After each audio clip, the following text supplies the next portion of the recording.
പ്രിയ ശ്രോതാക്കളെ, നമസ്കാരം. ഞാൻ എൻ്റെ പ്രിയ ഗാനങ്ങൾ.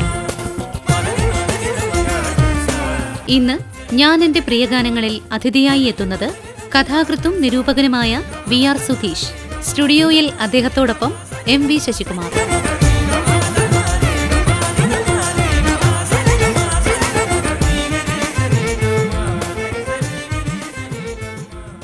ഇന്ന് ഞാൻ എൻ്റെ പ്രിയ ഗാനങ്ങളിലെ നമ്മുടെ വിശിഷ്ടാതിഥി കഥാകൃത്തും നിരൂപകനും ചലച്ചിത്ര ഗാനങ്ങളെ ഏറെ സ്നേഹിക്കുകയും പഠിക്കുകയും ചെയ്യുന്ന ഒരു വ്യക്തിയാണ്.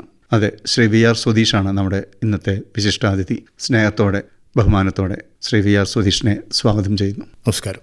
സാധാരണ ബുദ്ധിജീവികൾ എന്ന് പറയുന്നവർ തീരെ ഗൗനിക്കാത്ത ചലച്ചിത്ര ഗാനങ്ങളെക്കുറിച്ച് പഠിക്കുകയും എഴുതുകയും വളരെ കാലം മുമ്പേ തന്നെ തുടങ്ങിയൊരു വ്യക്തിയാണ് ഒരു കഥാകൃത്തായ ഒരു നിരൂപകനായ താങ്കൾ. ഈ പാട്ടിനോടുള്ള ഇഷ്ടം എങ്ങനെയാണ് വരുന്നത്? കുട്ടിക്കാലം മുതലേ ഞങ്ങളുടെ വീട്ടിൽ പാട്ടായിരുന്നു ഉണ്ടായിരുന്നത്, സാഹിത്യമൊന്നും ഇല്ല. അങ്ങനെ ഒരു സാഹിത്യ കുടുംബമൊന്നുമല്ല എൻ്റേത്. പക്ഷേ പാട്ടുണ്ടായിരുന്നു, നിറയെ പാട്ടുണ്ടായിരുന്നു. അച്ഛൻ പാടുമായിരുന്നു, ജ്യേഷ്ഠൻ പാടും. അങ്ങനെ പഴയ കാല സംഗീതജ്ഞന്മാരെയൊക്കെ അച്ഛനിലൂടെയാണ് ഞാൻ അറിയുന്നത്. അതുപോലെ ചലച്ചിത്ര ഗാനങ്ങൾ. അങ്ങനെ പാട്ട് എൻ്റെ ഉള്ളിൽ വലിയൊരു കൂട് കൂട്ടി. പാട്ടിൽ നിന്നാണ് ഞാൻ ഭാഷ പഠിച്ചത്.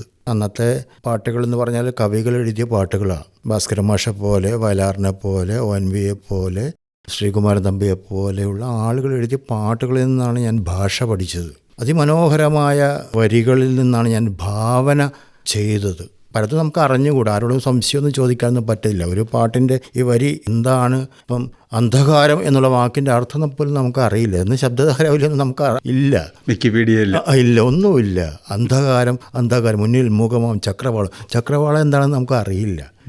അങ്ങനെ പാട്ടിൽ നിന്ന് ഭാഷ പഠിച്ചു അങ്ങനെ കഥയിലേക്ക് വന്ന ഒരാളാണ് ഞാൻ. സംഗീതം പഠിച്ചിട്ടുണ്ടോ? ഇല്ല. താങ്കൾ പാടാറുണ്ടോ? ഇല്ല. പക്ഷേ പാട്ടിൻ്റെ മട്ടും രീതിയൊക്കെ അറിയാം. ഈ പാട്ടിൻ്റെ കാര്യത്തിൽ ഗവേഷണ സാധ്യതകൾ അന്നേ താങ്കൾ കണ്ടിരുന്നോ? കാരണം പാട്ടുകളെക്കുറിച്ച് എഴുതുമ്പോൾ അതോ ഒരു കൗതുകത്തിൻ്റെ മുകളിൽ എഴുതി തുടങ്ങിയതാണോ?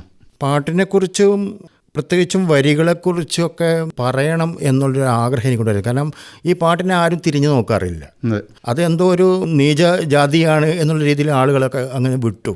അങ്ങനെ ഇരിക്കെ ദേശാഭിമാനി വാരികയിൽ ആത്മഗാനം എന്നുള്ളൊരു പങ്ക്തി എന്നെ കൊണ്ട് എഴുതിക്കുകയാണ്. അത് എൻ്റെ ഗുരുനാഥനായ MN വിജയ മാഷ് പറഞ്ഞു, പാട്ടിനെക്കുറിച്ച് എഴുതൂ. ആദ്യത്തെ പാട്ടെടുത്ത് ഞാനാണ് ചെയ്തത്, ആത്മഗാനം. അതൊരു 10-30 ആഴ്ചകളായിട്ട് അത് വന്നു. അന്ന് എന്നെ ഒരുപാട് പേര് വിമർശിച്ചിരുന്നു, നീ കഥ എഴുതുന്ന നീ എന്തിനാണ് ഇങ്ങനെ ഈ പാട്ടിനെക്കുറിച്ചെന്ന് പറഞ്ഞാൽ അങ്ങനെ എത്ര പേര് ചീത്ത വിളിച്ചെന്നറിയോ. പക്ഷേ പിന്നീട് ഇപ്പം പാട്ടുകളെന്ന് പറഞ്ഞാൽ നമ്മുടെ സിലബസിൽ പ്രധാനപ്പെട്ട ഒരു ഘടകമാണ്. എല്ലാ യൂണിവേഴ്സിറ്റികളിലും ഇപ്പം പാട്ടാണ് പ്രധാനപ്പെട്ട ഒരു പഠന വിഷയം. എങ്ങനെയാണ് പിന്നെ പാട്ടുകളെക്കുറിച്ച് അതല്ലെങ്കിൽ ചലച്ചിത്ര ഗാനങ്ങളെക്കുറിച്ച് ഒരു ഗവേഷണം എന്നൊരു തലത്തിലേക്ക് വരുന്നത്? ഒരു ഡോക്ടറാവാൻ എനിക്ക് വലിയ താല്പര്യമൊന്നും ഉണ്ടായിരുന്നില്ല. ഞാൻ റിട്ടയർ ചെയ്തതിന് ശേഷമാണ് ഇത് എഴുതി കൊടുത്തത്. പക്ഷേ അന്ന് മുതലേ ഞാനിത് രജിസ്റ്റർ ചെയ്തിരുന്നു. പക്ഷേ എന്താ പറയുക, എൻ്റെ ഒരു അലസത കൊണ്ട് അതങ്ങ് നീണ്ട് പോയി. പക്ഷേ എൻ്റെ ഗൈഡായിട്ടുള്ള ചാത്തനാഥ അച്യുതനുണ്ണി സാറ് ഞാൻ റിട്ടയർ ചെയ്തപ്പം പറഞ്ഞു, ഇതുകൊണ്ട് ഒരു പ്രയോജനമില്ലെങ്കിലും അങ്ങനെ ഒരു പുസ്തകം മലയാളിക്ക് വേണം, അതുകൊണ്ട് താങ്കൾ അത് എഴുതിയേ തീരൂ എന്ന് പറഞ്ഞ് എന്നെ കൊണ്ട് എഴുതിച്ച് നിർബന്ധിച്ചു. റിട്ടയറിന് ശേഷമാണ് ഞാൻ പൂർണ്ണമാക്കിയത്. അങ്ങനെ ആണ് ഈ പാട്ട് കേരളം എന്ന് പറഞ്ഞ പുസ്തകം ആ ഗവേഷണ പ്രബന്ധത്തിൽ നിന്നുണ്ടായി. അതിൻ്റെ ഒരു സംക്ഷിപ്ത രൂപമാണത്. ഗവേഷണ വിഷയം എന്തായിരുന്നു ശരിക്കും? ഇത് തന്നെ, ഭാസ്കരൻ മാഷിൻ്റെയും വയലാറിൻ്റെയും ONV-യുടെയും പാട്ടുകളിലെ കേരളീയത, അതാണ് വിഷയം. നമുക്കപ്പോൾ ഇഷ്ടഗാനങ്ങൾ അവതരിപ്പിക്കുന്ന പരിപാടിയാണിത്. താങ്കളുടെ ഇന്നത്തെ ആദ്യത്തെ ഇഷ്ടഗാനം ഏതാണ്? ഭാസ്കരൻ മാഷി തുടങ്ങാം. കാരണം ഭാസ്കരൻ മാഷിൻ്റെ ജന്മശതാബ്ദിയാണല്ലോ ഈ വർഷം. ഇന്ത്യയിലെ ഏറ്റവും വലിയൊരു പാട്ടെഴുത്തുകാരൻ കൂടിയാണ് ഭാസ്കരൻ മാഷ് എന്ന് വിശ്വസിക്കുന്ന ഒരാളാണ് ഞാൻ. അദ്ദേഹത്തിൻ്റെ പാട്ടുകളാണ് എന്നെ വല്ലാതെ ആവേശിച്ചത്. മറ്റു പാട്ടെഴുത്തുകാരെന്ന് ഞാൻ ചെറുതാക്കി കാണുകയല്ല, പക്ഷേ ഭാസ്കരൻ മാഷിൻ്റെ വരികളോട് എന്തോ ഒരു വല്ലാത്തൊരു അനുരാഗമാണ്. എൻ്റെ നാട്ടിൽ, ഞാൻ വടകരക്കാരനാണ്, വടക്കൻ പാട്ടിൻ്റെ നാടാണ്. അവിടെയാണ് തച്ചോളി ഉദയനൻ എന്നുള്ള ഒരു സിനിമ ഷൂട്ട് ചെയ്തത്, സത്യമാഷിൻ്റെ ഒക്കെ ഒരു സിനിമ. അതിൽ ഭാസ്കരൻ മാഷ് എഴുതി ബാബുക്ക സംഗീതം നൽകിയ അഞ്ജന കണ്ണെഴുതിയിൽ നമുക്ക് തുടങ്ങാം. എസ് ജാനകിയുടെ ആലാപനം. താങ്കൾ കഥ എഴുത്തിലേക്ക് വരുന്നത് എങ്ങനെയാണ്? 2 പ്രാവശ്യം കോഴിക്കോട് സർവകലാശാലയുടെ യൂണിവേഴ്സിറ്റി വിജയിയായിരുന്നു അല്ലേ? എങ്ങനെയാണ് എൻ്റെ മേഖല കഥ എഴുത്താണെന്ന് ചെറുപ്പത്തിലെ തിരിച്ചറിഞ്ഞത്? ഞാനൊരു പാട്ടുകാരനാകാൻ ആഗ്രഹിച്ച ആളാണ്. എൻ്റെ ഉള്ളിൽ പാട്ട് മാത്രമേ ഉണ്ടായിട്ടുള്ളൂ ആ കാലത്തൊക്കെ. സാഹിത്യമൊന്നും നമ്മുടെ ഒരു വിഷയമല്ല, ഞാനൊന്നും അങ്ങനെ വായിച്ചിട്ടുമില്ല, വീട്ടിൽ പുസ്തകങ്ങളൊന്നുമില്ല, അങ്ങനെ ഇതുമായിട്ടൊന്നും ഒരു ബന്ധം പോലും ഉണ്ടായിട്ടില്ല. പക്ഷേ ഒരു 6ാം ക്ലാസ്സിലൊക്കെ എത്തിയപ്പോൾ ഒരു കഥ പഠിക്കാനുണ്ടായിരുന്നു 6ാം ക്ലാസ്സിൽ. ആ കഥ കാരൂർ നീലകണ്ഠപിള്ളയുടെ കുട നന്നാക്കാനുണ്ടോ എന്നുള്ള കഥയാണ്. ആ കഥ എൻ്റെ അധ്യാപകൻ നന്നായിട്ട് പഠിപ്പിച്ചു, സരസമായിട്ട് പഠിപ്പിച്ചു. ആ കഥ എന്നെ വല്ലാതെ പ്രചോദിപ്പിച്ചു. ആ കഥയുടെ പ്രമേയം, ആ കഥയുടെ ഭാഷ. അപ്പോഴാണ് ഞാൻ അറിയുന്നത് ഇങ്ങനെ കഥ എന്നുള്ളൊരു സംഗതി ഉണ്ടല്ലോ. ആ കഥയിൽ നിന്ന് ഞാൻ പിന്നെ ഒരുപാട് കഥകൾ വായിക്കാനുള്ള ഒരു സാഹചര്യം ഞാൻ തന്നെ ഉണ്ടാക്കി, പുസ്തകമൊക്കെ മേടിച്ചു. അങ്ങനെ വായിച്ചു അപ്പോൾ എനിക്ക് കഥ എഴുതണം തോന്നി. പാട്ടിനെ ഞാൻ അങ്ങ് മറന്നു, ഞാൻ കഥ എഴുതി. ബാലഭംഗത്തിലൂടെ വന്നു. പക്ഷേ എന്നെ സഹായിച്ചത് പാട്ടാണ്. കാരണം പാട്ടിൽ നിന്നാണ് ഞാൻ ഭാഷ പഠിച്ചത്. ആദ്യം പ്രകാശിതമായ കഥ ഏതായിരുന്നു, എവിടെയായിരുന്നു? അത് കുട്ടികളുടെ മാസികയിലാണ്. 9ാം 10ാം ക്ലാസ്സിലൊക്കെ പഠിക്കുമ്പോൾ കുട്ടികളുടെ മാസികയിലൊക്കെ ഞാൻ ഇങ്ങനെ എഴുതും, കുഞ്ഞു കഥകളൊക്കെ ഇങ്ങനെ എഴുതും. അന്ന് തോന്നുന്നത് പോലെയൊക്കെ എഴുതും. അന്ന് കഥയൊന്നുമല്ല, വായി തോന്നിയത് കോതൊക്കെ പാടുന്നത് പോലെയുള്ള ഒരു എഴുത്ത്. ഈ കുട്ടികളുടെ മാസിക എന്ന് പറഞ്ഞാൽ കയ്യെഴുത്ത് മാസിക? അല്ല, ഈ ബാലയുഗം, ബാലരമ, ഇങ്ങനെയുള്ള അന്നത്തെ കുട്ടികളുടെ പുസ്തകം, അതൊക്കെ അന്ന് കൂടുതൽ പേര് വായിക്കുന്നതാണ്. അപ്പോൾ സുധീഷ് വടകര എന്നുള്ള പേരിലാണ് ഞാൻ എഴുതുക. സുധീഷ് വടകര ചില്ലറ കഥകളൊക്കെ എഴുതി. അത് വല്ലാതെ എന്നെ പ്രോത്സാഹിപ്പിച്ചിരുന്നു അതിൻ്റെ പത്രാധിപന്മാരൊക്കെ. അങ്ങനെ വന്നതാണ്. ഞാൻ കോളേജിലേക്ക് എത്തുമ്പോഴാണ് മാതൃഭൂമിയുടെ ബാലഭക്തിയിലേക്കൊക്കെ കഥ അയക്കുന്നത്. അന്നൊന്നും ഈ ബാലഭക്തി എന്താണെന്ന് നമുക്ക് അറിഞ്ഞുകൂടാ. മാതൃഭൂമി പോലും നമുക്ക് കണ്ടിട്ടില്ല. കാണും, പക്ഷേ ഈ ബാലഭക്തിനെ കുറിച്ച് നമുക്ക് അറിഞ്ഞുകൂടാ. പിന്നീട് ബാലഭക്തിയിൽ കഥ വരുന്നു. അങ്ങനെയാണ്. ഒരുപക്ഷെ അക്കാലത്ത് താങ്കളെ ഏറ്റവും ആകർഷിച്ച എഴുത്തുകാരനാരായിരുന്നു? MT തന്നെയായിരുന്നു? അന്ന് എഴുത്തുകാരെക്കുറിച്ചൊന്നും വലിയ ധാരണയൊന്നുമില്ല. സ്കൂൾ ക്ലാസ് പഠിക്കുമ്പോൾ ഞാൻ ആദ്യമായിട്ട് വായിച്ച നോവലൊക്കെ പാറപ്പുറത്തിൻ്റെയും പിന്നെ അന്നത്തെ അപ്രശസ്തരായ എഴുത്തുകാരുടെയൊക്കെ സ്കൂളിൽ ഇവിടുന്ന് കിട്ടുന്ന വായിക്കുന്നു. പക്ഷേ പാറപ്പുറത്തിൻ്റെ തേൻവരിക്ക എന്നുള്ള നോവലൊക്കെ എനിക്ക് ഓർമ്മയുണ്ട്. അഷ്ടമുടിക്കായൽ, ഇങ്ങനെയുള്ള നോവലൊക്കെ എനിക്ക് ഓർമ്മയുണ്ട്. പിന്നെ കോട്ടയം പുഷ്പനാഥ്, പിന്നെ മനോരമയിലെ അന്നത്തെ ജനപ്രിയ നോവലുകൾ, ഇതൊക്കെ വായിക്കുന്നു. പിന്നീടാണ് ഞാൻ MTയുടെ മഞ്ഞിലേക്കൊക്കെ എത്തിച്ചേരുന്നത്. MTയുടെ ഒരു പുസ്തകം എഡിറ്റ് ചെയ്യാനും അഭിമുഖം നടത്താനും താങ്കൾക്ക് കഴിഞ്ഞിട്ടുണ്ട് അല്ലേ? അതെ. എങ്ങനെയായിരുന്നു MT ആയിട്ടുള്ള ഒരു അടുപ്പം, അതല്ലെങ്കിൽ ആ സ്നേഹബന്ധം? ആ മനുഷ്യരിലേക്ക് എത്തിച്ചേരാൻ വലിയ ബുദ്ധിമുട്ടാണ്. പക്ഷേ എന്തോ എൻ്റെ ഒരു ഭാഗ്യം എന്ന് പറയാം. ആ മനുഷ്യൻ എന്നെ ഇളയാനേജനെ പോലെ സ്വീകരിച്ചു. അപ്പം ഞാൻ എന്ത് പറഞ്ഞാലും അദ്ദേഹം അതനുസരിക്കും, നോ എന്ന് പറയില്ല. അങ്ങനെയാണ് ആ പുസ്തകം, ഞാൻ പറഞ്ഞു എനിക്കിങ്ങനെ ഒരു ആഗ്രഹം ഉണ്ടെങ്കിൽ പുസ്തകം ചെയ്തു എന്ന് പറഞ്ഞു. അങ്ങനെ ഒരു ദീർഘമായ അഭിമുഖം. ഞാൻ ആ മനുഷ്യനെ പ്രിൻ്റ് മീഡിയയിലും അതുപോലെ വിഷ്വൽ മീഡിയയിലും ഇൻ്റർവ്യൂ ചെയ്തിട്ടുണ്ട്. അങ്ങനെ ഒരു പുസ്തകം ഇപ്പോൾ സംഭാഷണങ്ങൾ എന്ന് പറഞ്ഞിട്ട് ഇറങ്ങിയിട്ടുണ്ട്. എനിക്കൊന്ന് തുറന്ന് ചോദിക്കാനുള്ള ഒരു സ്വാതന്ത്ര്യം. 94 95 മറ്റോ ആണ് അല്ലേ? അതെ, ആദ്യം പ്രിൻ്റ് മീഡിയയിൽ വന്നു, പിന്നെ വിഷ്വൽ മീഡിയയിലും വന്നു. അത് രണ്ടും കൂടിയിട്ടുള്ള ഒരു ഇൻ്റർവ്യൂവിൻ്റെ ഒരു സമാഹാരമാണ് ഈ പുസ്തകം, സംഭാഷണങ്ങൾ. ഈ MTയെ അഭിമുഖം ചെയ്യാനായിട്ടാണ് ആദ്യമായി സമീപിക്കുന്നത്? അല്ലല്ല, അതിനു മുമ്പേ സൗഹൃദമുണ്ട്. അതിനൊരു വലിയ ഘടകം പുനത്തിൽ കുഞ്ഞബ്ദുള്ളിയാണ്. കാരണം കുഞ്ഞബ്ദുള്ളിയുടെ വീട്ടിൽ ഇദ്ദേഹം വരും. അപ്പം ഞങ്ങൾ അയൽവാസികളാണ്, കുഞ്ഞബ്ദുള്ളിയും ഞാനും. അപ്പം MT വരുമ്പം കുഞ്ഞബ്ദുള്ള എന്നെ വിളിക്കും, ഞങ്ങൾ ഒന്നിച്ച് ഭക്ഷണം കഴിക്കും. അങ്ങനെയൊക്കെയുള്ള ഒരു സൗഹൃദം. നമുക്ക് അടുത്തൊരു പാട്ടിലേക്ക് പോയാലോ? യേശുദാസിൻ്റെ ഒരു പാട്ട്, അങ്ങനെ പോപ്പുലറൊന്നുമല്ല, പക്ഷെ അത് നല്ല പാട്ടാണ്. യേശുദാസ് പോലെ അത് പാടാറില്ല. യേശുദാസിൻ്റെ ഭാര്യ എപ്പോഴും അദ്ദേഹത്തോട് ഇത് പാടാൻ വേണ്ടി പറയും പോലും, പക്ഷെ അദ്ദേഹം സമ്മതിക്കില്ല. അദ്ദേഹം പറയും നിനക്ക് വേണ്ടി ഞാൻ സ്വകാര്യമായിട്ട് ചെവിയിൽ പാടിത്തരാം, അല്ലാതെ സ്റ്റേജിൽ ഇത് പാടാൻ വേണ്ടി അവർ ആവശ്യപ്പെടും പോലും. മനോഹര പാട്ട്. പ്രേമ സർവസ്വമേ നിൻ പ്രമദവനം ഞാൻ കണ്ടു, സ്വപ്നഭൂമി എന്നുള്ള സിനിമയിൽ വയലാർ എഴുതിയ പാട്ടാണ്. ഒരു പാട്ട് കേൾക്കുമ്പോൾ താങ്കൾ ഏതാണ് ആദ്യം ശ്രദ്ധിക്കുന്നത്? വരികളാണോ, സംഗീതമാണോ, അതോ ആരാണോ പാടിയത്? എങ്ങനെയാണ് അതിനോടുള്ള ഇഷ്ടം? ഇതൊക്കെ നമ്മുടെ പ്രായമായിട്ട് ബന്ധപ്പെട്ട ഒരു കാര്യമാണ്. ജീവിത സമയവും ഒക്കെ ആയിട്ട് ബന്ധപ്പെട്ടൊരു കാര്യമാണ്. കുട്ടിക്കാലത്തൊന്നും നമ്മൾ അങ്ങനെയൊന്നും ചിന്തിക്കുന്നില്ല. ഒരു പാട്ടെന്ന് പറഞ്ഞാൽ ആ പാട്ട് നമ്മളിലേക്ക് വരുന്നു. പക്ഷെ കുറേ കൂടി കഴിയുമ്പോൾ നമ്മളൊരു അനുഭവ സമ്പത്തൊക്കെ നേടി ഒരു 40, 45, 50 വയസ്സിലേക്കൊക്കെ എത്തുമ്പോൾ അപ്പോഴാണ് നമ്മൾ ഓരോ പാട്ടിനെക്കുറിച്ച് ചിന്തിക്കുക. നമ്മുടെ പ്രിയപ്പെട്ട ഓരോ ഗാനത്തിൻ്റെ പിന്നിലും. അങ്ങനെയാണ് ഞാൻ ആത്മഗാനം എന്നുള്ള പുസ്തകം എഴുതിയത്. ഈ ആത്മഗാനം എന്ന് പറയുന്നത് എന്തുകൊണ്ടാണ്?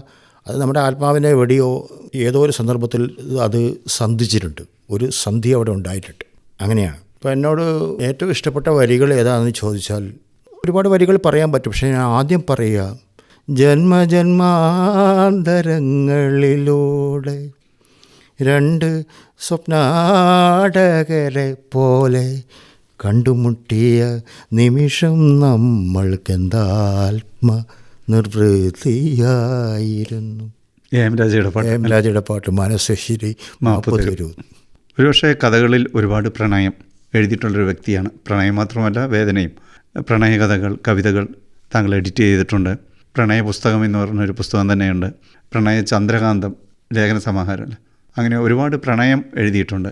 എങ്ങനെയാണ് ഇങ്ങനെ കഥകളിൽ പ്രണയം നിറയ്ക്കുന്നത്? അടിസ്ഥാനപരമായിട്ട് ഞാനൊരു വല്ലാത്ത പ്രണയിയാണ്, ഒരു ഭയങ്കര കാമുകൻ എന്നൊക്കെ മറ്റുള്ളവർ പറയുന്നത് ആയിരിക്കണം. പ്രണയരോഗി, ഭയങ്കര കാമുകനാണ്. എനിക്ക് അറിഞ്ഞുകൂടാ ഞാനൊരു ഭയങ്കര കാമുകനാണോ, ഭീകര കാമുകനാണോ, അല്ലെങ്കിൽ മോശപ്പെട്ട കാമുകനാണോ എന്ന് എനിക്ക് അറിഞ്ഞുകൂടാ. പക്ഷേ ഉള്ളിൻ്റെ ഉള്ളിൽ ഈ പ്രണയമാണ്. ഈ പ്രണയത്തിൽ നിന്നാണ് ഞാൻ പാട്ടിനെ സ്നേഹിച്ചതും. ഒരുപാട് പ്രണയ കഥകൾ എഴുതിയ ഒരാളാണ് ഞാൻ മലയാളത്തിൽ. അതിൻ്റെ അടിസ്ഥാനം എന്താണെന്ന് എനിക്ക് അറിഞ്ഞുകൂടാ. ഒന്ന് മാത്രം ഞാൻ പറയും, ഞാനൊരു വലിയ പ്രണയിയാണ്. ഇന്ന് ഇവിടേക്ക് വരുമ്പോൾ എൻ്റെ ഏറ്റവും ഒടുവിലത്തെ പ്രണയിനിയെ ഞാൻ വിളിച്ചിട്ട് ഞാൻ പറഞ്ഞു, ഞാനിങ്ങനെ ഒരു പരിപാടിക്ക് പോവാണ്. അപ്പോൾ അവൾ പറഞ്ഞു, എനിക്ക് വേണ്ടി ഒരു പാട്ട് സമർപ്പിക്കണം. ഞാൻ ഏതാ പാട്ട്? അവൾ പറഞ്ഞു, നേരം പുലരുമ്പോൾ എന്നുള്ള സിനിമയിൽ ONV എഴുതിയ എൻ്റെ മൺവീണയിൽ കൂടണയാനൊരു എൻ്റെ മൺവീണയിൽ കൂടണയാനൊരു മൗനം പറന്നു പറന്നു വന്നു. അതെനിക്ക് വേണ്ടി സമർപ്പിക്കണമെന്ന് പറഞ്ഞു. നമ്മൾ ചെയ്യാമെന്ന് പറഞ്ഞു. എന്തായാലും നമുക്ക് അടുത്ത പാട്ട് അവർ കേൾക്കുമെന്ന് പ്രതീക്ഷിക്കാം അല്ലേ? അതെ അതെ. പ്രണയം മാത്രമല്ല, താങ്കളുടെ കഥകളിൽ ഞാൻ നിരീക്ഷിച്ചിട്ടുള്ളത് ഒരുപാട് പ്രകൃതി സ്നേഹം, പച്ചപ്പ്. പ്രകൃതി മാത്രമല്ല, ജീവിവർഗ്ഗങ്ങളും പൂമ്പാറ്റകളും എല്ലാം വരുന്നു, ഉരകങ്ങളും. എങ്ങനെയാണ് ഈ ഒരു പ്രകൃതി സ്നേഹം? അടിസ്ഥാനപരമായി ഞാനൊരു നാട്ടിൻപുറത്തുകാരനാണ്, ഞാനൊരു നഗരവാസിയല്ല. ഞാൻ ഒരുപാട് നാട്ടിൻപുറങ്ങളിൽ താമസിച്ച ആളാണ്. അച്ഛൻ്റെയൊക്കെ ഉദ്യോഗമാറ്റം ഇങ്ങനെ വരുമ്പോൾ എല്ലാ നാട്ടിൻപുറങ്ങളിലും, ഈ നാട്ടിൻപുറങ്ങളാണ് എന്നെ ഒരുപാട് സ്വാധീനിച്ചത്. ഇപ്പം എൻ്റെ ഉള്ളിൽ നാട്ടിൻപുറം മാത്രമേ ഉള്ളൂ, നഗരവും ഇല്ല. എനിക്ക് നഗരത്തെ ഇഷ്ടമല്ല. കോഴിക്കോട് നഗരത്തിൽ നാട്ടിൻപുറം പോലുള്ളൊരു സ്ഥലത്താണ് ഞാൻ ജീവിക്കുന്നത്. എൻ്റെ മുമ്പിൽ കാടൊക്കെയാണ്. എനിക്ക് നഗരത്തെ സങ്കല്പിക്കാനോ സഹിക്കാനോ സാധ്യമല്ല. അപ്പം അതെൻ്റെ ഉള്ളിൽ കിടക്കുന്നുണ്ടാവും. ഇപ്പം ഏറ്റവും കൂടുതൽ ജീവവർഗ്ഗങ്ങളെക്കുറിച്ച്, ജീവജാലങ്ങളെക്കുറിച്ച് കഥ എഴുതിയ ഒരാളാണ് ഞാൻ എന്നൊക്കെ പലരും പറയാറുണ്ട്. അത് എങ്ങനെയാണ് വരുന്നതെന്ന് എനിക്ക് അറിഞ്ഞുകൂടാ. ഇപ്പം ഞാനിപ്പം ജീവിക്കുന്ന സ്ഥലത്ത് വീട്ടിൽ എന്നെ കാണാൻ വേണ്ടി രാവിലെ ഈ കുറുക്കന്മാർ ഇവരൊക്കെ വരും. പണ്ടൊന്നും ഈ കുറുക്കന്മാരെന്നൊക്കെ പറഞ്ഞാൽ നമുക്ക് ഭയങ്കര പേടിയും ഓരിയൊക്കെയാണ്. ഓരിയൊക്കെ കേൾക്കുമ്പോൾ പക്ഷേ കുറുക്കന്മാരൊക്കെ നമ്മളോട് വന്നിട്ട് ബഷീറിനോടൊക്കെ പറയുന്ന പോലെ ഹായ് സലാം എന്ന് പറഞ്ഞിട്ട് പോകും. ഇപ്പോഴും വരുന്നുണ്ട്. കുറുക്കന്മാർ കുറഞ്ഞു വരിക എന്നാണ് പറയുന്നത്. അതെ. പക്ഷേ ഇപ്പോൾ ഈ ക്രോസ് ചെയ്ത കുറുക്കന്മാരാണ്, തനി കുറുക്കനല്ലത്. നായും കുറുക്കനും തമ്മിലുള്ളൊരു ക്രോസ്, അങ്ങനെയുള്ള ആൾക്കാർ, അവർക്ക് നമ്മുടെ ഒരു പ്രശ്നമില്ല, നമുക്ക് അവരെയും ഒരു പ്രശ്നമില്ല. അങ്ങനെയുള്ള ആൾക്കാരൊക്കെ തന്നെ വരും. ഏകദേശം എത്ര പുസ്തകമായിട്ടുണ്ട് താങ്കൾക്ക്? ശരിക്കും താങ്കളുടെ പേരിൽ ടൈറ്റിൽ വന്നിട്ടുണ്ട്. 70 പുസ്തകമൊക്കെ ആയി. പാട്ടുകളെ കുറിച്ച് പാട്ട് കേരളം, ആത്മഗാനം, പാട്ടുകളെ കുറിച്ച് പറയുന്നുണ്ട്. അല്ലി അമ്പൽക്കടവ്, 10-70 പുസ്തകത്തോളം. 70 പുസ്തകമൊക്കെ ആയി. ആദ്യ പുസ്തകം, അതേക്കുറിച്ച് പറയാം. അത് 24-ാമത്തെ വയസ്സിലാണ് ആദ്യത്തെ പുസ്തകം പുറത്തിറങ്ങുന്നത്. അന്നൊന്നും നമുക്ക് അറിഞ്ഞൊന്നും കൂടാ. അന്നൊക്കെ ചുരുക്കം പബ്ലിഷേഴ്സ് മാത്രമേ ഉള്ളൂ, 2-3 പേരേ ഉള്ളൂ. അപ്പോൾ ഒരു പബ്ലിഷറെ സമീപിക്കാൻ നമുക്ക് ധൈര്യമൊന്നുമില്ല. കഥകൾ ഒരുപാട് ഇങ്ങനെ ഉണ്ടായിക്കൊണ്ടിരിക്കുന്നു. അന്നൊക്കെ നിത്യേന കഥകളാണ്. പക്ഷേ അന്നും ഈ എഴുത്തുകാരായിട്ട് നല്ല ബന്ധമുണ്ട്. അങ്ങനെ ഇരിക്കെ എൻ്റെ തൊട്ടപ്പുറത്താണ് മാഹിയിലാണ്, മയ്യഴിയിലാണ് M. മുകുന്ദൻ. അദ്ദേഹം ഡൽഹിയിലാണ്.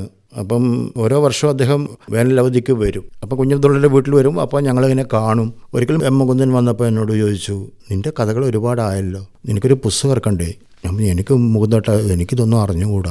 ശരി, നിൻ്റെ പുസ്തകം ഞാൻ ഇറക്കാം. എൻ്റെ അക്കൗണ്ടിൽ കറണ്ട് ബുക്സാണ് കോട്ടയം, എൻ്റെ അക്കൗണ്ടിൽ ഇറക്കാം. നീ കഥകൾ അവർക്ക് അയക്കോ, ഞാൻ പറയാമെന്ന് പറഞ്ഞു. അങ്ങനെ അദ്ദേഹത്തിൻ്റെ കാശ് കൊണ്ടാണ് എൻ്റെ ആദ്യത്തെ പുസ്തകം ഇറങ്ങിയത്. അന്ന് 2000 രൂപയോ 2500 രൂപയോ, അന്നത്തെ 2500 രൂപയാണ്, 84. അങ്ങനെ അദ്ദേഹത്തിൻ്റെ കാശ് കൊണ്ട് പുസ്തകം ഇറക്കി. പുസ്തകം പെട്ടെന്ന് വിറ്റുപോയി. ആ കാശ് അദ്ദേഹത്തിന് കിട്ടി. എൻ്റെ പുസ്തകം ക്രൂരഫലിതക്കാരൻ ദൈവം. അങ്ങനെയാണ് ആദ്യ പുസ്തകം അല്ലേ? അതിനുശേഷം താങ്കൾ ഈ നിരൂപകൻ്റെ വേഷത്തിലേക്ക്, അതല്ലെങ്കിൽ പഠനങ്ങൾ, നോവൽ വെളിച്ചങ്ങൾ, കഥാന്തരം, ഒറ്റക്കഥാ പഠനങ്ങൾ, എങ്ങനെയാണ് അങ്ങനെ ഒരു വഴിമാറ്റമായിരുന്നു? അത് വഴിമാറ്റമല്ല, കാരണം ഞാൻ നല്ല വായനക്കാരായിരുന്നു. നമ്മൾ വായിക്കുന്നതൊന്നും മറ്റുള്ളവരൊന്നും ഇതൊന്നും അറിയുന്നില്ലല്ലോ എന്നുള്ള ഒരു വിഷമം എനിക്കുണ്ട്. ഇപ്പം എനിക്ക് എൻ്റെ ഉള്ളിൽ കുശുമ്പൊന്നുമില്ല. വേറെ എൻ്റെ തലമുറയിൽ ഒരാൾ നല്ല കഥ എഴുതിയാൽ എനിക്കത് ഭയങ്കര സന്തോഷമാണ്. ഞാൻ എഴുതിയതുപോലെയാണ് എനിക്ക്. ഞാൻ അവരെ വിളിച്ചത് പറയുകയും ചെയ്യും. ലോകത്തിന് മുമ്പിൽ അറിയിക്കണം, ഇങ്ങനെ ഒരു കഥ എഴുതിയിട്ടുണ്ട്, അറിയിക്കണേ എന്നുള്ളൊരു മനസ്സ് എനിക്കങ്ങനെ ഒരു മനസ്സെങ്ങനെയാണ് കിട്ടിയെന്ന് തന്നെ ഞാൻ ഒരുപാട് അതിന് വേണ്ടി സമയം ചിലവഴിച്ചിട്ടുണ്ട്. നമുക്കന്ന് കഥ എഴുതിയാൽ മതി, ഇതൊന്നും എഴുതേണ്ട ഒരു കാര്യമില്ല. എന്നോട് പറഞ്ഞു ചോദിച്ചിട്ടുണ്ട്, നീ എന്തിനാ ഇതൊക്കെ എഴുതുന്നത്, എനിക്ക് കഥ എഴുതിയാൽ പോരെ. നോവലുകൾ, കഥകൾ, ഇതൊക്കെ പരിചയപ്പെടുത്തിക്കൊണ്ട് ഞാൻ ശ്രമിച്ചിട്ടുണ്ട് അല്ലേ? പിന്നീട് അതോടൊപ്പം ഞാനതൊക്കെ നിർത്തി, കാരണം ഒരുപാട് ശത്രുക്കൾ അത് ഉണ്ടായി. അതോടൊപ്പം എസ് പ്രിയോടൊക്കെ പറഞ്ഞിട്ടുണ്ട്, ഇവിടെ വയ്യാത്തൊരു കുട്ടി എന്ന് പറഞ്ഞാണ് കഥയിൽ ശ്രദ്ധ നേടുന്നതെന്ന് താങ്കൾ പറഞ്ഞിട്ടുണ്ട്, അത് കേട്ടിട്ടുണ്ട്? ഉണ്ട് ഉണ്ട് ഉണ്ട്. അതെങ്ങനെയാണ്? അത് പ്രിയയുടെ കഥകളൊക്കെ എനിക്ക് ഇഷ്ടമാണ്. പക്ഷേ പ്രിയ എപ്പോഴും ഇങ്ങനെ ഈ ആശുപത്രി പറയുമ്പോൾ എനിക്ക് ദേഷ്യം പിടിച്ചിട്ട് ഒരിക്കലും ഞാൻ ഇത് എവിടെയോ എഴുതി, ഈ കുട്ടി എന്തിനെങ്ങനെ ആശുപത്രി എന്ന് പറയുന്നത്. അപ്പോൾ എനിക്കൊരു കത്ത് വരികയാണ്. അവരുടെ അമ്മ, പ്രിയപ്പെട്ട സുധീഷ്, നിങ്ങളുടെ ഒരു വലിയ വായനക്കാരിയാണ് ഞാൻ, നിങ്ങളുടെ കഥകളോട് എനിക്ക് വലിയ ഇഷ്ടമാണ്. എൻ്റെ ഓരോ കഥകളുണ്ട്. എൻ്റെ അവസാനം, പ്രിയ കുട്ടിക്കാലം മുതലേ ഒരു ആശുപത്രി രോഗിയാണ്, അവൾ പറയുന്നത് സത്യമാണ്, ദയവേത് ആ കുട്ടിക്ക് വിഷമമുണ്ടാക്കുന്ന രീതിയിലൊന്നും പറയരുതേ, ആ കുട്ടി അറിഞ്ഞിട്ടില്ല ഞാനിങ്ങനെ ഒരു കത്ത് അയച്ചത് എന്ന് പറഞ്ഞു. പിന്നീട് പ്രിയയായിട്ട് ഞാൻ പറഞ്ഞു, അമ്മ ഇങ്ങനെ ഒരു കത്ത് അയച്ചിരുന്നു. അന്നേരമാണ് പ്രിയ അത് അറിയുന്നത്. എന്തായാലും ഇപ്പോൾ നല്ല സൗഹൃദമാണ്. നല്ല സൗഹൃദം. താങ്കളുടെ ഒപ്പം എഴുതി തുടങ്ങിയ വ്യക്തികളാണ് ഒരു പക്ഷേ അക്ബർ കക്കട്ടിൽ, അതിന് മുമ്പായിരിക്കും അല്ലേ? നാട്ടുകാരനാണ് സീനിയറാണ് അക്ബർ കക്കട്ടിൽ, ഈ പ്രിയ, അതുപോലെ അത്തരം കൂടെ എഴുതി നടന്ന വ്യക്തികളെ ഓർക്കാൻ കഴിയുമോ? നമ്മുടെ തലമുറയിൽ കൊച്ചുബാവയുണ്ട്. നമ്മുടെ തലമുറയിൽ ഏറ്റവും ഊർജ്ജസ്വലനായ എഴുത്തുകാരൻ കൊച്ചുബാവയായിരുന്നു. കൊച്ചുബാവയുടെ ഒരു ഫയറൊന്നും ഞങ്ങൾക്ക് ആർക്കും കിട്ടിയിട്ടില്ല. അയാൾ എന്തൊരു എഴുതിയത്, അതുപോലെ അയാൾ അങ്ങ് വിരമിക്കുകയും ചെയ്തു ജീവിതത്തിൽ. വല്ലാത്തൊരു ഫയറാണ് അയാളുടെ. അയ്യോ, അന്ന് കൊച്ചുബാവൻ്റെ ഒരു കഥ എന്ന് പറഞ്ഞാൽ ഞങ്ങളിങ്ങനെ ഞെട്ടും വായിച്ചിട്ടു. ഞാനിങ്ങനെ കിടുങ്ങിപ്പോണ്ട്. അയാളെ കാണാൻ വേണ്ടിയിട്ടൊക്കെ ഞാൻ പോയിട്ടുണ്ട് കൊച്ചുബാവയെ. ശരി. ഇവരൊക്കെ ആയിട്ട് നല്ല സൗഹൃദം ഉണ്ടായിരുന്നു. എല്ലാവരും നല്ല സൗഹൃദമായിരുന്നു. നമുക്ക് ആ കാലത്തെ ഓർക്കുന്ന ഒരു പാട്ടിലേക്ക് പോയാലോ? ഈ പാട്ടുകളോടുള്ള ഇഷ്ടം എങ്ങനെയാണ് താങ്കൾക്ക്? ഓരോ കാലത്ത് ഓരോ പാട്ട് എങ്ങനെയാണ് വരുന്നത്? എൻ്റെ ഏറ്റവും ഇഷ്ടപ്പെട്ട ഗായകൻ ബ്രഹ്മാനന്ദനാണ്. ബ്രഹ്മാനന്ദനോടൊപ്പമാണ് ഞാൻ മുതിർന്നത്. കാരണം മാനത്തെ കായൽ എന്നുള്ള പാട്ട് കള്ളിച്ചിലമിൽ വരുമ്പോൾ ഞാനൊക്കെ ഒരു 6ാം ക്ലാസ്സിലോ 7ാം ക്ലാസ്സിലോ പഠിക്കുന്നു. അപ്പോൾ ആ പാട്ട് കേട്ട് പിന്നെ ബ്രഹ്മാനന്ദൻ്റെ മറ്റുള്ള പാട്ടുകൾ കേട്ട് ബ്രഹ്മാനന്ദനോടൊപ്പം മുതിർന്ന ഒരു ഗായകനാണ് ഞാൻ. എനിക്ക് ഏറ്റവും ഇഷ്ടമുള്ള ഒരു പാട്ടുകാരൻ. ആ ശബ്ദം, ആ ആലാപനം, നീലനിശീധിനി,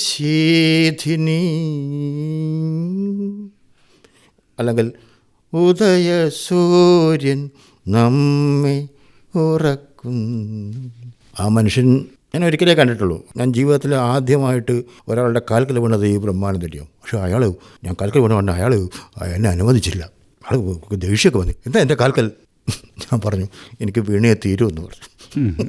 കുടുംബമായിട്ട് വലിയൊരു ഹൃദയബന്ധം എനിക്കുണ്ട് ബ്രഹ്മാനന്ദൻ്റെ കുടുംബമായിട്ട്. രാകേഷൊക്കെ എൻ്റെ ഏറ്റവും അടുത്ത സുഹൃത്താണ്. പാടിയ പാട്ടുകളൊക്കെ എന്തൊരു ആലാപന ആ മനുഷ്യൻ്റെ. അയ്യോ, പക്ഷെ ആ മനുഷ്യനെ നമ്മുടെ ചലച്ചിത്ര ലോകമൊന്നും വേണ്ട വിധത്തിൽ ആദരിച്ചില്ല. ദേവരാജ മാഷ് പോലും ആദരിച്ചില്ല. ആകാശവാണിയുടെ സംഗീത മത്സരത്തിലൂടെ വിജയിയായി വന്ന പാട്ട് അങ്ങനെയാണ് രാഘവ മാഷ് വിളിക്കുന്നത്.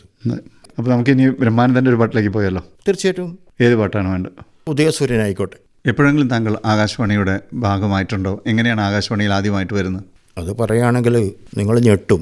കോളേജിൽ പഠിക്കുന്ന കാലത്ത്, തലശ്ശേരി ബ്രണ്ണൻ കോളേജിൽ MA ഒക്കെ പഠിക്കുന്ന കാലത്ത് കോഴിക്കോട് ആകാശവാണിയിൽ നിന്ന് എന്നോട് വൈക്കം മുഹമ്മദ് ബഷീറിനെ ഇൻ്റർവ്യൂ ചെയ്യാൻ പറ്റുമെന്ന് ചോദിച്ചു. ഒരു വിളി വന്നു. അന്ന് ബഷീറുമായിട്ടൊന്നും എനിക്ക് അത്ര വലിയ അടുപ്പമൊന്നുമില്ല, കണ്ടിട്ടുണ്ട്.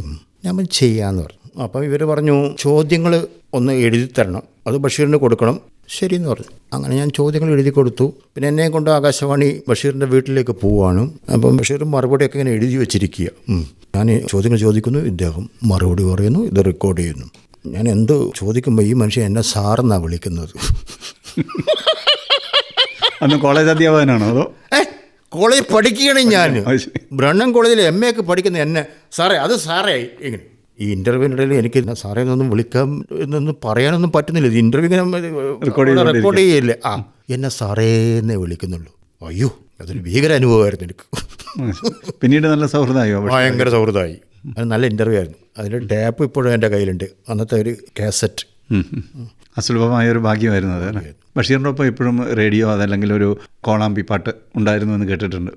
പിന്നെ ഞാനിങ്ങനെ ചെല്ലുമ്പോഴും ഈ മനുഷ്യൻ മാംഗോസ്റ്റം മരം, വീട്ടിൽ നിന്ന് ഇത്തിരി അകലത്ത് ആ മാംഗോസ്റ്റം മരത്തിൻ്റെ ചോട്ടിൽ അവിടെ നിന്ന് ഈ കണക്ഷൻ കൊടുത്തിട്ട് വയറ് വലിച്ചിട്ട് ഈ ഗ്രാമഫോണിൽ പാട്ടിങ്ങനെ കേട്ടുകൊണ്ടിരിക്കും. പടിഞ്ഞാറ്റ മുറിയിൽ നിന്നാണ് കണക്ഷൻ കൊടുത്തിട്ട്. അപ്പോൾ ഞാനെങ്കിലും ചെല്ലുമ്പം ഇരിക്കും, ഇങ്ങനെ ആംഗ്യം കാണിക്കും. പാട്ടിങ്ങനെ വരുന്നുണ്ട്. അപ്പം സോജ രാജകുമാരിയോ ആ പാട്ട് കഴിയുമ്പോൾ അടുത്തത് പാകിസ്ഥാനി ഗായികയാണ്, ഭീകരിയാണ് കേട്ടോന്ന്, ഇങ്ങനെ ഓരോന്നിങ്ങനെ ഇൻട്രൊഡ്യൂസ് ചെയ്യും. അങ്ങനെ ഞാൻ 1-2 മണിക്കൂറൊക്കെ അങ്ങനെ ഇരുന്നിട്ടുണ്ട്. അത് കഴിഞ്ഞിട്ടാണ് പിന്നെ ഭക്ഷണവും വർത്തമാനവും. ആകാശവാണിയിലെ ആദ്യ അനുഭവം ഇതായിരുന്നു, ഈ അഭിമുഖമായിരുന്നു. പിന്നീട് ആകാശവാണിയിൽ അല്ല, അതിനു മുമ്പേ കഥകൾ വായിച്ചിട്ടുണ്ടാവും. ഇതാണ്, അത് ഭയങ്കര റീച്ചായിരുന്നു. കാരണം ബഷീറിനെ ഞാൻ ഇൻ്റർവ്യൂ ചെയ്യല്ലേ. എൻ്റെ കയ്യിൽ ഇപ്പോൾ കേസറുണ്ട്, അത് പ്ലേ ചെയ്യാൻ പറ്റുമെന്ന് എനിക്ക് അറിഞ്ഞുകൂടും. ആകാശവാണി കേൾക്കുമായിരുന്നു അക്കാലത്തൊക്കെ? അങ്ങനെ കേട്ടൊരു അന്ന് ആകാശവാണിയല്ലേ ഉള്ളൂ.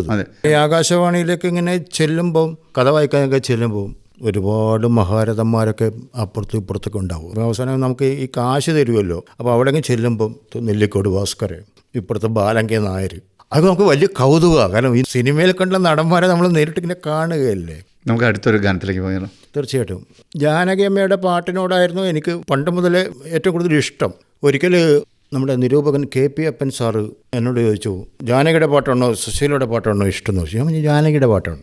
അപ്പം അപ്പൻ സാറ് പറഞ്ഞു, സുധീഷിൻ്റെ പ്രായം കൊണ്ട് ജാനകിയുടെ പാട്ടായിരിക്കും ഇഷ്ടം, കുറച്ചുകൂടി കാലം കഴിയുമ്പോൾ സുശീലമ്മയുടെ പാട്ടായിരിക്കും ഏറ്റവും ഇഷ്ടം എന്ന് പറഞ്ഞു. സംഗതി വാസ്തവ. ശരിയായി. അത് ശരിയാത്. മുറ്റത്തെ മുല്ലയിൽ മുത്തശ്ശി മുല്ലയിൽ മുത്തുപോലെ മണി മുത്തുപോലെ ഇത്തിരി പൂവിരിഞ്ഞു പണ്ടൊരിത്തിരി പൂവിരിഞ്ഞു. അതിൽ തന്നെയാണ് കാറ്റിൽ ഇളം കാറ്റിൽ. എന്തൊരു പാട്ടാത്! സുശീലമ്മയുടെ പാട്ട്. KR വിജയാണ് രംഗത്ത്. KR വിജയ രംഗത്ത്. പാട്ടുകളെ ഇത്രയധികം സ്നേഹിക്കുന്ന ഒരു വ്യക്തി എന്തുകൊണ്ട് സ്വയം ഒരു പാട്ട് എഴുതാൻ ശ്രമിച്ചില്ല? എഴുതുന്ന വ്യക്തിയാണ്. ഗാനരചന ശ്രമിച്ചിട്ടുണ്ടോ? ഞാൻ പാട്ടൊക്കെ എഴുതിയിട്ടുണ്ട്. എൻ്റെ ജ്യേഷ്ഠൻ ആ കാലത്ത് ജ്യേഷ്ഠൻ പാടും, ജ്യേഷ്ഠ സംഗീതം നൽകും. അങ്ങനെ ജ്യേഷ്ഠ സംഗീതം നൽകിയ ഒരുപാട് പാട്ടുകളുണ്ട്. അതൊന്നും ഞാൻ എവിടെയും വെളിച്ചപ്പെടുത്തിയിട്ടില്ല. അതാണ്. താമസിയാതെ ഞാൻ ഒരു പാട്ടെഴുത്തുകാരനാകും. പലരും എന്നെ ഭീഷണി. പലരും എന്നോട് പാട്ട് എഴുതാൻ വേണ്ടി പറയുന്നുണ്ട്. എഴുതും. ചലച്ചിത്രങ്ങൾക്ക് വേണ്ടിയാണ്? ചലച്ചിത്രങ്ങൾക്ക് വേണ്ടി എഴുതും. അല്ലാതെ തന്നെ ഒരു പാട്ട് ഞാൻ എഴുതി കൊടുത്തിട്ടുണ്ട്. താമസിയാതെ വരും. തീർച്ചയായും വരട്ടെ. എന്തായാലും എല്ലാവിധ ആശംസകളായും തന്നെ. ആകാശവാണിയിൽ ലളിതഗാനങ്ങൾ എഴുതിയിട്ടുണ്ടോ? ഇല്ല. ആദ്യം ശ്രമിക്കാമല്ലോ. നിങ്ങൾ ആവശ്യപ്പെട്ടാൽ ഞാൻ പാട്ട് എഴുതി തരാം. തീർച്ചയായും. നമുക്ക് അടുത്തൊരു ഗാനത്തിലേക്ക് പോകാം. താങ്കളുടെ ഇഷ്ടഗാനം. ജയേട്ടൻ്റെ ഒരു പാട്ടും ഞാൻ പറഞ്ഞില്ല. ജയചന്ദ്രൻ എന്നുള്ളത് നമ്മുടെ എൻ്റെ ഒരു വലിയ ജ്യേഷ്ഠ സുഹൃത്താണ്. എനിക്ക് ഭയങ്കര ഇഷ്ടമാണ്. ആ മനുഷ്യനോട് സംസാരിക്കുന്നത് തന്നെ നല്ല രസമാണ്. ഞങ്ങൾ വലിയ കമ്പനിയാണ്. ഞങ്ങൾ സംസാരിക്കുമ്പോൾ തന്നെ എന്താ പറയുക, അശ്ലീലം പോലും ഞങ്ങൾ പറയും. അങ്ങനത്തെ ഒരു ബന്ധമാണ് ഞങ്ങൾ തമ്മിൽ. ആ മനുഷ്യൻ്റെ ഒരു പാട്ട്, കാവ്യ പുസ്തകമല്ലോ ജീവിതം, ഭാസ്കര മാഷിൻ്റെ പാട്ടാണ്. ഈ എന്തോ ഒരു ഫിലോസഫിക്കലായിട്ട് കണക്കെഴുതാൻ ഏടുകൾ എവിടെ എന്നൊക്കെ ചോദിച്ചൊരു സംഗതി ഇട്ടായിരുന്നു. ഇന്നോ നാളെയോ വിളക്ക് കിടുങ്ങിപ്പോവും.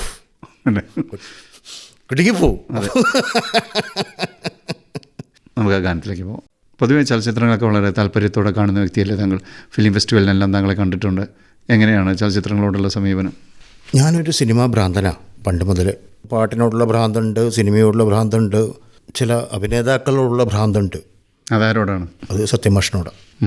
കാണാൻ കഴിഞ്ഞിട്ടുണ്ടോ നേരിട്ട്? ഇല്ല. ഞാൻ കുട്ടിയല്ലേ. അതെ. എൻ്റെ ജീവിതത്തിലെ വലിയൊരു ദുഃഖം ആ മനുഷ്യനൊന്ന് കാണാൻ പറ്റിയില്ല. അതുപോലെ ബാബുരാജിനെ ഒന്ന് കാണാൻ പറ്റിയില്ല, വയലാറിനെ ഒന്ന് കാണാൻ പറ്റിയില്ല എന്നുള്ള ദുഃഖമൊക്കെ എനിക്കുണ്ട്. തൊട്ടടുത്തുണ്ടായിട്ടില്ല ബാബുരാജ്. കാണാൻ പറ്റിയില്ല. സത്യമാഷ് എന്തൊരു നടനായ ആ മനുഷ്യൻ. ത്രിവേണിയിലെല്ലാം അദ്ദേഹം എത്ര അമ്മോ, അതിപ്പം ത്രിവേണിയിലെ ആ ഹാസ്യ തമാശ പാട്ട് കിഴക്ക് കിഴക്ക്, അതിലൊക്കെ ആടിയ ആട്ടം എന്താ. അതുപോലെ വാഴവേമായത്തിലോ റൊമാൻറ്റിക് സോങ് സീതാദേവി, അദ്ദേഹം ചിരിക്കുന്നുണ്ട്. ഷോ, അത് പുള്ളിയുടെ ശബ്ദമാണ് ഉപയോഗിച്ചത്. ജേട്ടൻ പാടിയ പാട്ടാണ്. അതെ. പിന്നെ ഓടയിൽ നിന്നിൽ ഈ മനുഷ്യൻ ആ റിക്ഷക്കാരൻ പപ്പു ആകാൻ വേണ്ടിയിട്ട് കൊല്ലത്ത് പോയിട്ട് റിക്ഷക്കാരെടുത്ത് ഈ റിക്ഷ എങ്ങനെയാണ് എടുക്കുന്നത് അത് പഠിക്കുകയാണ്. അതിങ്ങനെ കാലുകൊണ്ട് ഇങ്ങനെ അങ്ങ് തള്ളിവിട്ട് അതിങ്ങെടുത്തിട്ട് ഒന്ന് പിന്നോട്ട് തള്ളിവിട്ട് അതൊക്കെ പഠിച്ചിട്ടാണ് ആ മനുഷ്യൻ അത് ചെയ്തിരിക്കുന്നത്. അതിലൊരു പാട്ടുണ്ട്, വണ്ടിക്കാരാ വണ്ടിക്കാരാ വഴിവിളക്കു തെളിഞ്ഞു.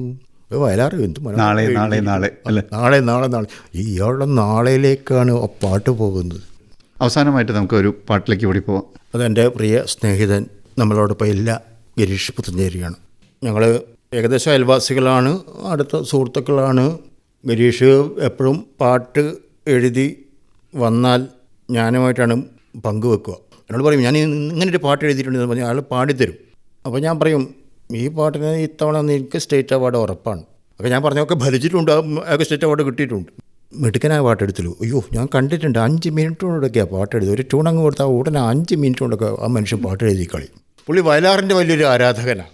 എന്നാലോ ഭാസ്കരൻ മാഷോട് വലിയ പ്രിയമാണ്. ഞാൻ ഈ ഭാസ്കരൻ മാഷിൻ്റെ ആരാധകനായതുകൊണ്ട് ഇതാണ് ഞങ്ങളുടെ നമ്മളെ ഏറ്റവും വലിയ കലഹം. പുള്ളി വയലാർ, ഞാൻ ഭാസ്കരൻ മാഷ്. അപ്പോൾ തല്ലോട് തല്ലായിരിക്കും ചിലപ്പോൾ. ആ മനുഷ്യൻ്റെ ഒരു പാട്ട് എപ്പോഴും കേൾക്കുമ്പോൾ എനിക്ക് കണ്ണ് നിറയും. കൈക്കുടന്ന നിറയെ തിരുമധുരം തരും. ഞങ്ങളുടെ കോഴിക്കോട്ടുകാരൻ രഘുകുമാറാണ് സംഗീതം നൽകിയത്. അതെ, മായാമയൂരം ദാസേട്ടനും ജാനകിയമ്മയും പാടിയ പാട്ട്. അത് ഇപ്പോഴും കേൾക്കുമ്പോൾ എന്തൊരു ആതുരതയാണ് ആ പാട്ടിന്.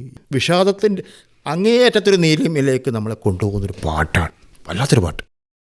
പൊതുവെ ചലച്ചിത്രങ്ങളൊക്കെ വളരെ താല്പര്യത്തോടെ കാണുന്ന വ്യക്തിയല്ലേ താങ്കൾ? ഫിലിം ഫെസ്റ്റിവലിനെല്ലാം താങ്കളെ കണ്ടിട്ടുണ്ട്. എങ്ങനെയാണ് ചലച്ചിത്രങ്ങളോടുള്ള സമീപനം? ഞാനൊരു സിനിമാ ഭ്രാന്തനാണ് പണ്ട് മുതൽ. പാട്ടിനോടുള്ള ഭ്രാന്തുണ്ട്, സിനിമയോടുള്ള ഭ്രാന്തുണ്ട്, ചില അഭിനേതാക്കളോടുള്ള ഭ്രാന്തുണ്ട്. അതാരോടാണ്? അത് സത്യമാഷിനോടാണ്. കാണാൻ കഴിഞ്ഞിട്ടുണ്ടോ നേരിട്ട്? ഇല്ല, ഞാൻ കുട്ടിയല്ലേ. അതെ, എൻ്റെ ജീവിതത്തിലെ വലിയൊരു ദുഃഖം ആ മനുഷ്യനൊന്ന് കാണാൻ പറ്റിയില്ല. അതുപോലെ ബാബുരാജിനെ ഒന്ന് കാണാൻ പറ്റിയില്ല, വയലാറിനെ ഒന്ന് കാണാൻ പറ്റിയില്ല എന്നുള്ള ദുഃഖമൊക്കെ എനിക്കുണ്ട്. തൊട്ടടുത്തുണ്ടായിട്ടല്ലേ ബാബുരാജ്? കാണാൻ പറ്റിയില്ല. സത്യമാഷ് എന്തൊരു നടനായ ആ മനുഷ്യൻ. ത്രിവേണിയിലെല്ലാം അദ്ദേഹം എത്ര അമ്പോ അതിപ്പം ത്രിവേണിയിലെ ആ തമാശ പാട്ട് കിഴക്ക് കിഴക്ക് അതിലൊക്കെ ആടിയ ആട്ടം എന്താ. അതുപോലെ വാഴവേമായത്തിലോ റൊമാൻറ്റിക് സോങ് സീതാദേവി, അദ്ദേഹം ചിരിക്കുന്നുണ്ട്. പുള്ളിയുടെ ശബ്ദമാണ് ഉപയോഗിച്ചത്, ജേട്ടൻ പാടിയ പാട്ടാണ്. അതെ. പിന്നെ ഈ പ്രതിമ നീയാണ്, ശില്പി ഞാനും. പിന്നെ ഈ ഓടയിൽ നിന്നിൽ ഈ മനുഷ്യൻ ആ റിക്ഷക്കാരൻ പപ്പു ആകാൻ വേണ്ടിയിട്ട് കൊല്ലത്ത് പോയിട്ട് റിക്ഷക്കാരടുന്ന് റിക്ഷ എങ്ങനെയാണ് എടുക്കുന്നത് അത് പഠിക്കുകയാണ്. അതിങ്ങനെ കാലുകൊണ്ട് ഇങ്ങനെ അങ്ങ് തള്ളിവിട്ട് അതിങ്ങെടുത്തിട്ട് ഒന്ന് പിന്നോട്ട് തള്ളിവിട്ട് അതൊക്കെ പഠിച്ചിട്ടാണ് ആ മനുഷ്യൻ അത് ചെയ്തിരിക്കുന്നത്. അതിലൊരു പാട്ടുണ്ട്, വണ്ടിക്കാരാ വണ്ടിക്കാരാ വഴിവിളക്കു തെളിഞ്ഞു. വയലാറ് എന്ത് നാളെ നാളെ നാളെ അല്ലേ, നാളെ നാളെ നാളെ ഇയാളുടെ നാളെയിലേക്കാണ് ആ പാട്ട് പോകുന്നത്. സത്യമാഷെ ഓർമ്മിക്കുമ്പം വയലാർ എഴുതിയ ഒരു പാട്ടിൽ അഗ്നിപർവ്വതം പുകഞ്ഞു എന്നുള്ള പാട്ട്. നാളത്തെ പ്രഭാതത്തിൽ ഈ കനലോതിയൂതി കാലമൊരു കത്തുന്ന പന്തമാക്കും. ചരണത്തിലും അതുപോലെ അത് ഈ മനുഷ്യന് അർത്ഥവത്തായിട്ട് മാറുകയാണ് സത്യമാഷന്. നാളത്തെ കത്തുന്ന പന്താണ് ഈ മനുഷ്യൻ എന്നുള്ളതാണ്. അനുഭവങ്ങൾ പാളിച്ച് അഗ്നിപർവ്വതമാകട്ടെ അടുത്ത പാട്ട്. കാണാൻ കഴിഞ്ഞില്ലെന്ന് താങ്കൾ പറയുകയുണ്ടായി. അതുപോലെ മറ്റ് വ്യക്തികൾ ആരൊക്കെയാണ്? വയലാറ് ബാബുക്ക സത്യമാഷ്, ഈ മൂന്ന് പേര്. എന്നാൽ താങ്കൾക്ക് ഏറ്റവും അടുത്ത് ഇടപഴകാൻ പറ്റിയിട്ടുള്ള ഒരുപാട് വിശിഷ്ട വ്യക്തികളുണ്ടാവുമല്ലോ, അവരെല്ലാം ആരൊക്കെയാണെന്ന് ഓർക്കാമോ? ബാക്കി ഒരുവിധം ആൾക്കാരൊക്കെ ഞാൻ ഇടപഴകിയിട്ടുണ്ട്. ബഷീറായിട്ട്, MT വാസു എന്നാർ, ഇങ്ങനെ നമുക്ക് ഏറ്റവും ആത്മാവിനോട് പ്രിയം തോന്നുന്ന ആൾക്കാരൊക്കെ ആയിട്ട് ഇടപെടിയിട്ടുണ്ട്. പക്ഷേ ഇവരൊക്കെ നേരത്തെ പോയി എന്നുള്ളതാണ്. സത്യമാഷും ബാബുക്കയൊക്കെ നേരത്തെ പോയി എന്നുള്ളതാണ്. ബാബുക്കയുടെ ഒരു പാട്ട് ഞാൻ ഓർമ്മിക്കുകയാണ്. ജാനകി അമ്മ പാടിയ പാട്ടാണ്, മനസ്സിനി എന്നുള്ള സിനിമയിലാണ്. അതും ഭാസ്കര മാഷ് എഴുതിയതാണ്. ഭാസ്കര മാഷിൻ്റെ പാട്ടിലൊക്കെ ഈ ടാഗോറിൻ്റെയൊക്കെ ഒരു വലിയ സ്വാധീനം വരും. ആ ടാഗോറിൻ്റെ ഒരു വലിയ സ്വാധീനം വന്നൊരു പാട്ട് ഓർമ്മിക്കുകയാണ്. മുട്ടി വിളിക്കുന്നു വാതിലിൽ മധുമാസം ഉദ്യാന പാലക ഉണരുണരോ ഉണരുണരു. മനസ്സിനെയാണ് സിനിമ. അതിലാണ് പാതിരാവായില്ല പൗർണമി കന്യക്ക്. എന്തു മനോഹരമായ പാട്ടുകളുള്ളൊരു സിനിമയാണത്. അതെ. പക്ഷേ സിനിമ ആരും ഓർമ്മിക്കില്ല, പാട്ടുകൾ മാത്രമേ ഓർമ്മിക്കുള്ളൂ. പഴയ പാട്ടുകളാണ് പലപ്പോഴും ഓർമ്മയിലും മനസ്സിലും ഉള്ളത്. അതെ അതെ. ആ ചിത്രങ്ങൾ ഓർമ്മിക്കപ്പെടുന്നത് തന്നെ ഈ പാട്ടുകൾ കൊണ്ടാണ്. അതെ, ആ സിനിമ ആരും മാത്രമല്ല പലതിൻ്റെയും പ്രിൻ്റൊന്നും പ്രിന്റ് ഉണ്ടാവില്ല. കരുണ എന്നുള്ള സിനിമേൻ്റെ പ്രിന്റില്ല. പാട്ടുകളെല്ലാം എന്താ പാട്ടുകൾ, സാർ എഴുതിയ പാട്ടുകൾ. അതെ, ജയരാജൻ ONV ടീമിൻ്റെ. താങ്കളെ അതിശയിപ്പിച്ച ഗായകരെ കുറിച്ച് പറയാമോ? ചില പാട്ടുകൾ കേൾക്കുമ്പോൾ യേശുദാസ് സംഗീതം നൽകി പാടിയൊരു പാട്ടുണ്ട്, ചെറിയ ചൂടാമണി തീക്കനൽ എന്തൊരു പാട്ടാണത്. അത് മനുഷ്യനാണ് സംഗീതം നൽകി പാടിയത്. ഇപ്പോഴും ആ പാട്ട് കേൾക്കുമ്പോൾ നമ്മൾ എങ്ങനെ നിന്ന് പോകും. ചേട്ടൻ്റെ മലരമ്പനറിഞ്ഞില്ല ആ പാട്ട് കേട്ടിട്ടുണ്ടല്ലോ, കണ്ണിന്ന് വെള്ളം വരും ആ പാട്ട് കേൾക്കുമ്പോൾ. മധുമാസമറിഞ്ഞില്ല. അതുപോലെ ബ്രഹ്മാനന്ദൻ്റെ താരകരൂപിണി. അതുപോലെ PB ശ്രീനിവാസൻ ഒരുപാട് പാട്ടുകൾ പാടിയിട്ടുണ്ട് മലയാളത്തിൽ. പക്ഷെ അതൊന്നും ആരും ഓർക്കാറില്ല. അതുപോലെ ഉദയഭാനു ചേട്ടൻ നമ്മുടെ ഒരു വലിയൊരു മുതിർന്ന ജ്യേഷ്ഠ സുഹൃത്തായിരുന്നു. അദ്ദേഹത്തിൻ്റെ പാട്ട് എവിടെ നിന്നോ വഴിയമ്പലത്തിൽ വന്നു കയറിയ വാനമ്പാടികൾ നമ്മൾ, കളഞ്ഞു കിട്ടിയ തങ്കം എന്നുള്ള സിനിമയിൽ. അതുപോലെ മെഹബൂബിൻ്റെയൊക്കെ തമാശ പാട്ടുകളും. രാഘവ മാഷ് ഞാൻ ഒരിക്കലും ഇൻ്റർവ്യൂ ചെയ്തിട്ടുണ്ട്. ഞാൻ ചോദിച്ചു, രാഘവ മാഷ്ക്ക് എങ്ങനെയാണ് ഈ തമാശ പാട്ടുകൾ ഇങ്ങനെ? അപ്പം പുള്ളി ഇങ്ങനെ പറയും, അത് സുധീഷ് ചോദിക്കുമ്പോഴാണ് ഞാനും അത് മനസ്സിലാക്കുന്നത്, എനിക്കെങ്ങനെയാണ് ഈ തമാശ വന്നത്. എത്ര തമാശപ്പാട്ട്. പൈസയില്ല കയ്യിൽ ഒരു നയാ പൈസയിൽ, ഇങ്ങനെയൊക്കെ പാട്ടുകൾ ഉണ്ടാക്കിയില്ലേ. നായർ പിടിച്ച പുലിവാലിൽ തുടങ്ങിയതോ. നായർ പിടിച്ചു എത്ര തമാശപ്പാട്ടാ മെഹബൂബിനെ കൊണ്ട് പാടിച്ച്. അതേ മനുഷ്യൻ തന്നെ നീലക്കുയിൽ മാനെന്നും വിളിക്കില്ല എന്നുള്ള റൊമാൻറ്റിക് പാട്ടും പാടിപ്പിച്ചു. ഇനിയുള്ള താങ്കളുടെ സർഗാത്മക സ്വപ്നങ്ങൾ എന്തെല്ലാമാണ്? ഞാൻ ഒരുപാട് പ്രണയിച്ചൊരു മനുഷ്യനാണ്. എൻ്റെ ജീവിതത്തിൽ ഒരുപാട് പ്രണയിനികൾ കടന്നു പോയിട്ടുണ്ട്. എനിക്ക് വയസ്സായി തുടങ്ങി. എനിക്ക് വയസ്സെന്ന് പറഞ്ഞാൽ അത് കണക്ക് മാത്രമാണ്.